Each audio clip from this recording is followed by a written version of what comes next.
Wrestling Rampage here, back with another video. We are back with another installment of Wrestling Rampage here, exclusively on YouTube. For those of you guys, thank you for your guys' support, thank you for your comments, thank you for your likes, thank you for your dislikes, thank you for your shares. And we want to thank you guys for liking us on Facebook, facebook.com/WrestleRampage2. Follow us on Twitter, as you guys are following us, at Wrestle Rampage. And thank you so much for subscribing to our YouTube channel. We really, really appreciate it. It's been really great here on our channel. You guys watching our videos, and we love getting you guys' feedback on these videos. They're just amazing, for real. But we want to thank you so much for that. Today we are doing a DVD review on the Monday Night War Volume 2 Know Your Role with The Rock on the cover. This video is going to be put up maybe September 1st, roughly. Maybe September 31st, August 31st, excuse me. This DVD does not get released till September 8th. I ended up getting this DVD at FYE. If you didn't watch the video. Yes, if you didn't watch our last video, I got this DVD about 11 days before its release date. I don't know how. I think FYE made a mistake, and they put it out when they shouldn't have. I don't know. But anyway, we're going to be doing a review on this DVD. Now, as you can tell, there's The Rock on the cover. And on the back, there's all sorts of pictures. Flair, Giant, Eric Bischoff, DDP, Steve Austin, ECW up there. There's her trashing the belt like always. Alundra Blaze. Jericho. That's right. It's 10 hours. There's the interior cover. Sexy ass Trish and sexy ass Lita there. Then you have all sorts of just montage pictures, which is pretty badass. First disc has Jericho on it. Second disc has The Rock. Third disc has The Giant. Fourth disc has Eric Bischoff. Once again, if you guys remember our review, and if you did watch our review, on the Monday Night War Volume 1, Shots Fired, which you guys knew that Sting and Triple H did the post-analysis on this DVD. On Volume 2, Eric Bischoff, former president of WCW, executive producer for WCW, it says, for the first time in 8 years, Eric Bischoff returns to WWE home video and gives his candid, unscripted commentary on the final 10 episodes of the Monday Night War and post-episode analysis, which I'll have to say Eric Bischoff is a little more, what am I trying to say? He's a little more laid back these days. He does say a lot of BS on here, which is probably one of his favorite words on this DVD. That was BS. Yeah, that was BS. But you can tell he's a lot laid back now. And he's wearing cowboy boots and blue jeans. Yeah, it looks kind of weird. Let's just be honest. But once again, you can watch this DVD on the WWE Network for only $9.99. But I'd rather have the DVD. You don't get the analysis. You don't get the full... Yes, you do not get the analysis for this DVD. Which I liked it so much on the WWE Network, I wanted it on DVD. Yes, it's a really good DVD. Now the last 10 episodes on this DVD is Monday Night Jericho, which talks about Jericho's career and how he was fed up with WCW and came to the WWE. which was epic, by the way. Yes, it was. I love the way Jericho the countdown to New Millennium. That's right. And if you didn't watch that, right when it said on the Titantron Jericho, he got a big pop. Yes. So. Second episode is The War Gets Extreme, which is ECW, how it changed the face of the Monday Night War. Of the Monday Night War, which it did. You know, it got the products got more edgier. It got more violent, just like ECW did. Now, you cannot sit there and say that ECW did not influence the Monday Night War. The Monday Night War, because they did. There's no doubt about it. Yes. The third episode is The War Gets Electrified, which talks about The Rock's career and yada yada yada, and moving on about The Rock. Not the biggest fan. So. Was he a big part of the Attitude Era? Absolutely. And the Monday Night War? No doubt about it. But he was a big contributor. Yes, but it wasn't just him. That's all I gotta say. And the fourth episode is Divas Gone Wild, and it talks about all the divas. And to be honest, in WCW they didn't have nobody. They counteracted with the Nitro Girls. I wasn't a big fan of Cheerleaders. Come on now. They went by the Dallas Cowboy Cheerleaders. The only one that I could think of that they had that was any good was probably Stacy Keibler when she was Miss Hancock. Yeah. I mean, that's and then they have Medusa. That was the next WWE star. Yeah, I mean, WCW failed when it came to divas. Yeah, absolutely. Failed big time. Divas or women in general in their federation. The fifth one is The War Goes Mainstream. It has, the celebrities and things like that were incorporated into the Monday Night War, Like, for example, David Arquette, Mike Tyson, all sorts of them guys, the sixth Dennis Rodman. Yes, Jay Leno and all that bullshit. You can't forget Master P in there. Make him say, oh boy, one hit wonder galore there.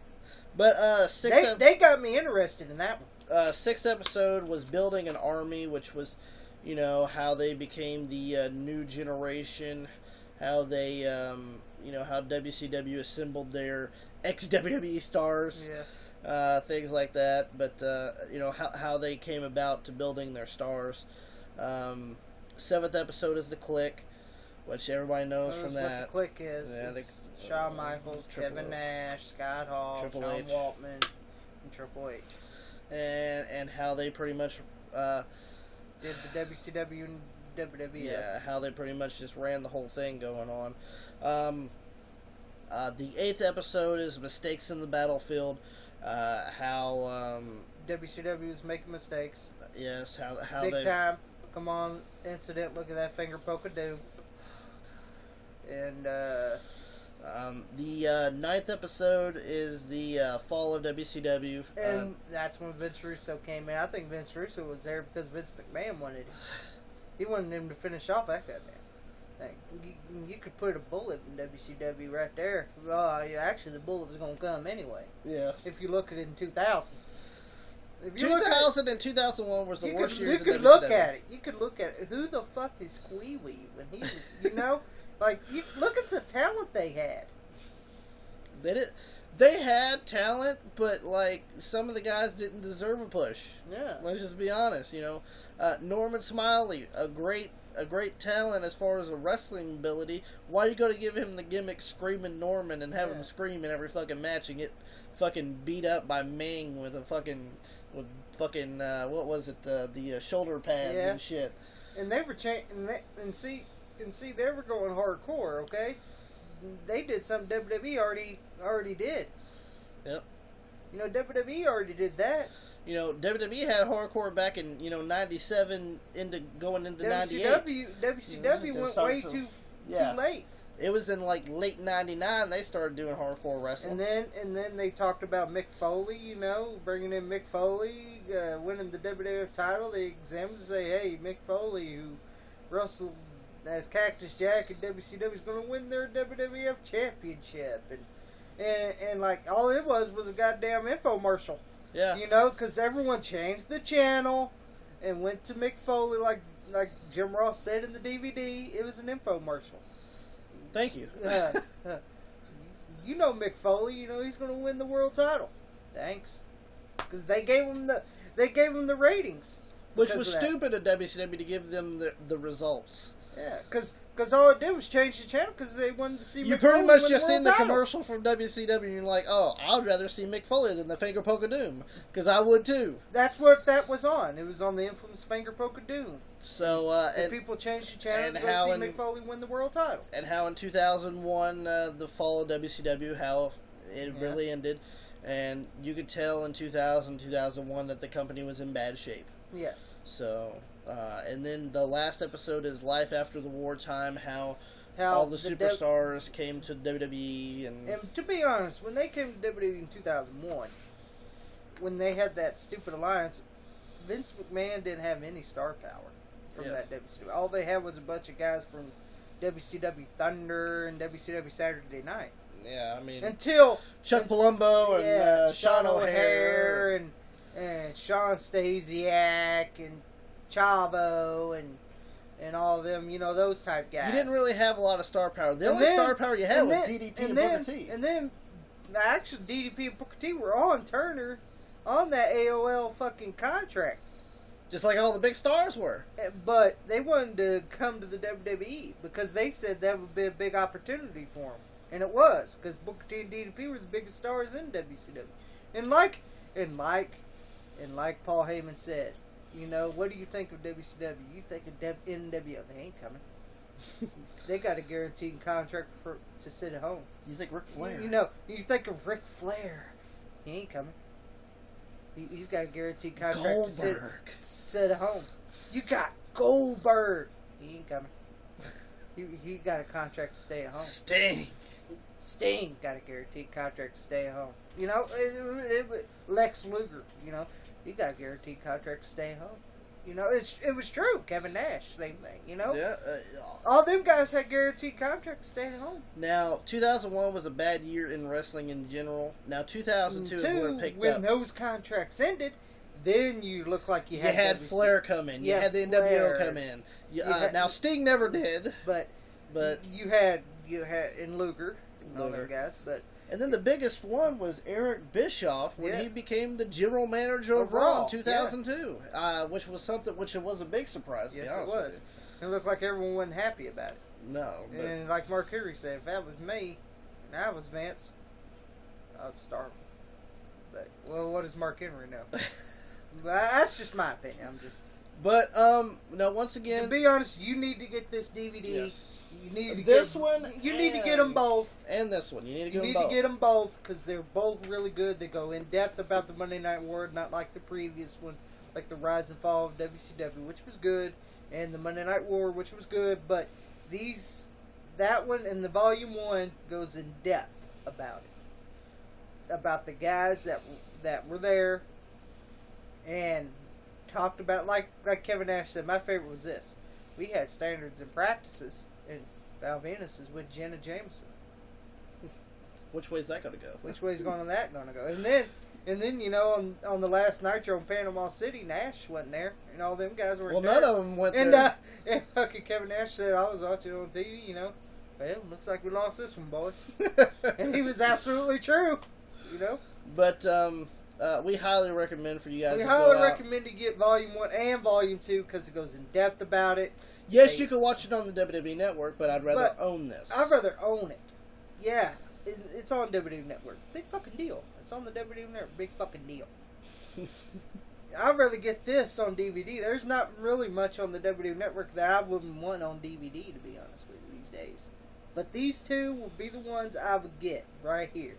Volume 1 and Volume 2 of the Monday Night War. It's really recommended. You should get it. Yes. You have to get it. If you're a Monday Night War fan, and probably one of the greatest periods of all time in wrestling. Greatest wrestling periods of all time. TNA couldn't even come close. And I'm putting that right here. You need to check them out. You need to get them on DVD. It's a must-have for any pro wrestling fan. And collector or DVD collector. Yes. Like us on Facebook, facebook.com/WrestleRampage2. Follow us on Twitter @WrestleRampage. and subscribe to this YouTube channel. We'll see you in the next Thank you video. for watching.